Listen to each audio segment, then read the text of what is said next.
ठीक है टेम्परेचर हाँ ठीक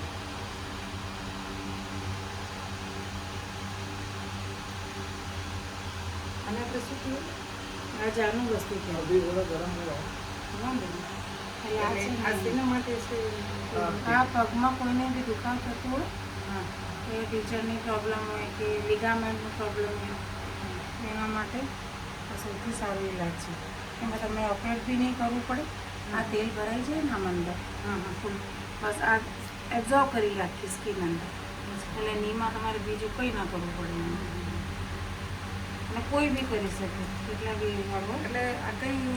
આપણે ઘૂંટણની અંદર બીમારી ના હોય ના થેરાપી તો બી થેરાપી આપી શકો તો આપણા ઘૂંટણ મજબૂત રહે કાયમ. એના માટે છે અને જેટલું જે સહન કરી શકે હોય એટલું જ નાખવાનું ગરમ તેલ ગરમ હોય. આ બધા અને આ પછી બધા આયુર્વેદિકમાંથી બનેલા છે આયુર્વેદિકમાં આમાં તમે જડીબુટી કે તમે પેલો શું આમાં નાખો તેમાં એવું હા બધું એ બધી જડીબુટી છે એટલે આ છે મહાનારાયણ તેલ હોય એમાં પછી એક જટામાસી હોય પછી પેન માટે મેથી હોય હા પછી નીલગુંડીના પાન હોય એ બધા પાન અમે સૂકીને રાખીએ પછી એમાંથી આ બધું એમાંથી લગભગ 6-7 ઓઇલ થાય તલનું તેલ બી થાય બેઝ અમે એનું કરી દઈએ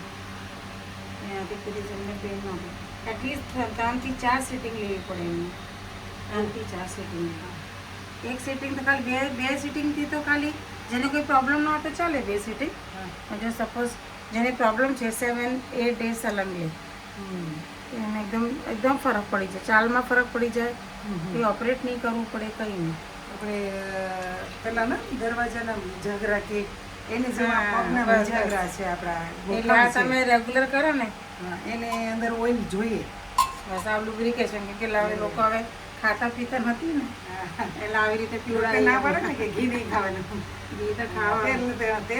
તેલ ચાલો કે તેલ છે તો ઓલું થાય પણ ઘી તો જરૂરી જ છે ને ખાવું પણ નથી ખાતા ને લોકો એટલે જ ને ઘી ખાવાની જ ના પાડીએ ઘી ખાવાનું. એટલે આ તો બધાના ઘૂંટણ એકદમ વીક થઈ ગયા છે આ સપોઝ કોઈના લિગામેન્ટ બી ફાટી જાય કહું અહીંયાથી હોય આ હોય હા આ દુખે ને બધું થાય એટલે આ બધું કરવાથી બધું પેન બી ખતમ થઈ જાય અને પછી ધીમે ધીમે બધે આખો મસાજ લઈ લેવાનો મસાજ થાય એટલે રિઝલ્ટ આવી જાય એમને ઓલ્ટરનેટ ડેઝ કરાય 2-3 વખત એમને ખબર પડી જાય કે મને આટલું ફરક પડી ગયું છે ઉઠવા બેસવામાં પેન ના થાય કોઈ દિવસ એમને. અને જેટલું ટેમ્પરેચર સહન કરી શકે બધા તેજ ના કરી શકે સહન જેટલું કરે એટલું છે લગભગ 40-45 મિનિટ લાગે એક કપ પદ્ધતિ અને એમને જાતે એવી રીતે કમરની બી થાય એક અટી વસ્તુ કહેવાય કમરની બી અને આંખોમાં મેં જોયેલું છે કે આંખોમાં પણ આવી રીતના કરી શકો હા આંખોમાં બી થાય એમાં પ્યોર ઘી હોય ઘી હોય ને ત્રિફલા બે વસ્તુ તો થાય છે તેથી આપણે એ બી આઈઝ માટે બહુ સારું છે પણ ઘરે આપણે ના કરી શકીએ જાણ નથી એટલા માટે કોઈ પણ વસ્તુ આપણે ઘરે ના ઘરે કરીએ ના કરીએ. અને તમે જે એક્સપર્ટ ડૉક્ટરની અંદર જ કરાય એના પાસે જ કરાવવાનું ઘરે નથી નહીં તો આનું કરવાનું. નુકસાન બી આવું થઈ જાય. ઘરે નથી ટ્રાય કરવાની હા એટલા માટે ડોક્ટર પાસે જાઓ પ્રોપર જેને ખબર છે જેને બધી જે વસ્તુ. પ્રોબ્લેમ છે કે એને ગ્લુકોમા છે પ્રોબ્લેમ હા. એને ગ્લુકોમાનું જ હોય હા. હવે એમને જે પ્રોબ્લેમ છે એનું તેલ જુદું હોય હા. બધાનું તેલ એક સરખું ના હોય એટલે બધાના જે પ્રમાણ હોય એવી એટલે રીતે મારે કેવું પડશે કે ભાઈ ઘરે ટ્રાય આવી નથી નથી કરવાનું એ તમે જઈને એક્સપર્ટ જોડે જ કરવાનું હા નહીં તો કંઈ ના કંઈ બીજી પ્રોબ્લેમ ઊભી થઈ જશે હા કેમ કે આંખમાં આપણે ઘી નાખીએ હા એ ઘીમાં શું એમને કઈ શું પ્રોબ્લેમ છે એ રીતે જ ઘી હોય એમ અને લગભગ